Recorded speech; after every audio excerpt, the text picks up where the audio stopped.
Hey everyone, and welcome back to the show.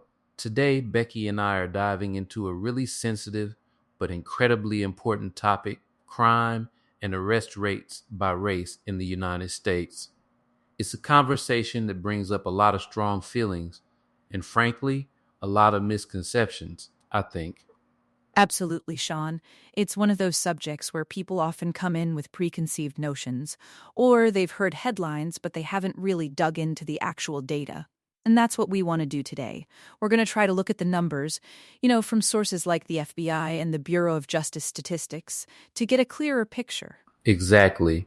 Because when you ask people, are black people committing more crimes or white people committing more crimes in the US, you'll get a really varied set of answers, often driven by, well, narratives rather than facts. And what the data actually shows can be quite surprising and also very nuanced. Right. So let's just lay it out there from the start, based on what the statistics from the crimeinamerica.net website, which compiles data from official sources, indicate. When we look at sheer numbers, the total arrests across all crime categories, what do we find, Sean?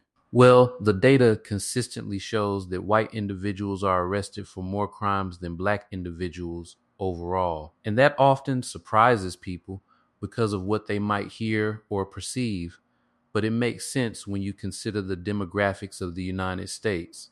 White people constitute a larger percentage of the overall population. Okay, so let's be clear there. We're talking about absolute numbers. If you have a much larger group of people, even if they commit crimes at the same rate as a smaller group, the total number of crimes committed by the larger group will naturally be higher. It's simple math, really, based on population size. Precisely. But that's just one part of the story, and it's where the nuance really starts to come in. Because while white individuals are arrested for more crimes in total, the picture shifts dramatically when you start looking at arrest rates relative to each group's population percentage, especially for certain types of crimes. And this is where we need to talk about disproportionality. The website clearly highlights that black people are arrested for a disproportionately high number of violent and property crimes when compared to their percentage of the population. That's a key distinction. Exactly. Let's dig into some specifics from the site. For instance, when it comes to violent crimes, which include things like murder, rape, robbery, and aggravated assault, while white individuals still account for a significant portion of arrests, black individuals are arrested for these serious crimes at a much higher rate relative to their population share. Yeah, I saw that. The numbers can be stark. For instance, even though black individuals make up roughly 13–14% of the U.S. population, they account for a much higher percentage of arrests for crimes like murder and robbery. That's a significant disparity that can't just be brushed aside. It's true. The data suggests that for homicide arrests, for example, black individuals represent around 50% or more, depending on the year, of all arrests, which is, as you said, vastly disproportionate to their population percentage. And we see similar patterns, though perhaps less extreme, for other violent crimes. And it's not just violent crimes, right? Property crimes show a similar trend, though again, the overall numbers of arrests for white individuals might be higher, the rate for black individuals is disproportionately elevated. We're talking about things like burglary, larceny theft, motor vehicle theft. Yes, absolutely. The website breaks it down, showing that while white individuals have more total arrests for property crimes, the arrest rates per capita are still higher for black individuals in those categories. It really forces us to look beyond just the raw totals and consider the underlying rates. So, we've established that overall, white individuals are arrested for more crimes due to population size, but black individuals are arrested at disproportionately higher rates for violent and property crimes. Now, Sean, what about the victim side of the equation? Because that's also addressed on the website and is really insightful. That's a critical point, Becky. The website emphasizes that the majority of crime is intraracial. What that means is that offenders and victims are typically of the same race. So if we're looking at violent crime where the offender is black, the victim is also overwhelmingly likely to be black.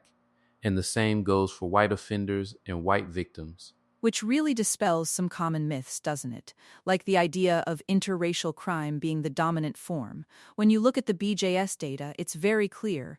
A white victim is most likely to have a white offender, and a black victim is most likely to have a black offender.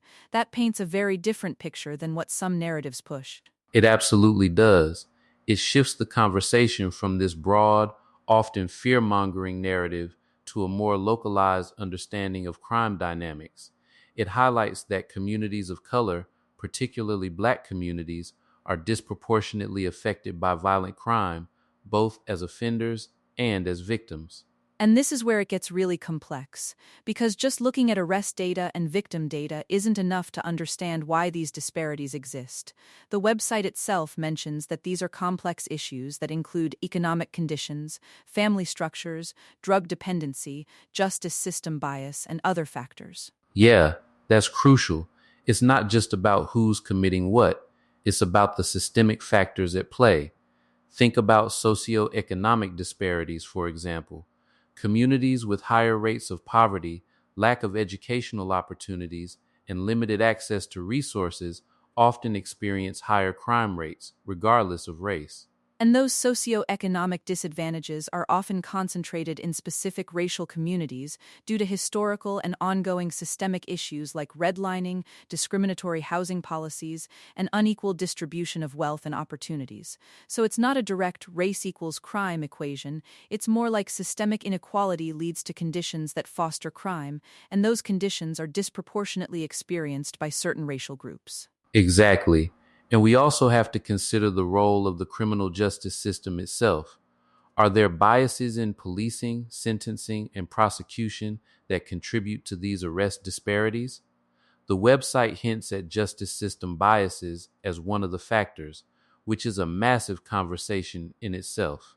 Absolutely. For instance, studies have shown that certain communities are policed more heavily, leading to more arrests for minor offenses, which can then escalate, or how drug laws have been enforced disproportionately. It's not just about what crime is committed, but where and to whom the law is applied most stringently. Right. So when someone asks, are black people committing more crimes or white people committing more crimes? The short answer is, in absolute numbers for all crimes, white individuals have more arrests. But when you look at rates per capita, especially for serious violent and property crimes, black individuals are arrested at disproportionately higher rates. And that why is incredibly complex. Yeah, it's not a simple yes or no answer, and trying to simplify it risks ignoring the deep rooted issues that contribute to these statistics. It's about systemic issues, socioeconomic factors, and how the justice system operates, not just about individual choices in a vacuum. And the fact that most crime is intraracial is a really important piece of information that needs to be part of this conversation. It means that the solutions to reducing crime in disproportionately affected communities need to come from within those communities, supported by broader societal changes, rather than external, often punitive measures. It also highlights the impact of these disparities on specific communities. When we see higher violent crime rates in a community, it means more individuals within that community are experiencing victimization, trauma, and a lack of safety. It's a cycle that needs to be broken. Exactly. So, to wrap this up, what we've learned from looking at the data from sites like crimeinamerica.net is that you can't just throw out a simple answer. You have to understand the difference between total arrests and per capita rates, and then you have to dig into the why behind those rates, considering all the complex factors at play. It's a call for deeper understanding and for addressing the root causes of crime and inequality rather than just pointing fingers. The data provides a starting point for an honest conversation, but it's just the beginning. We encourage everyone to look at these statistics for themselves and form their own informed opinions. Absolutely. Thanks for joining us for this crucial discussion today. We hope it's given you some valuable insights and a more nuanced perspective on this incredibly important issue. Thanks, Sean, and thank you all for listening. We'll catch you next time.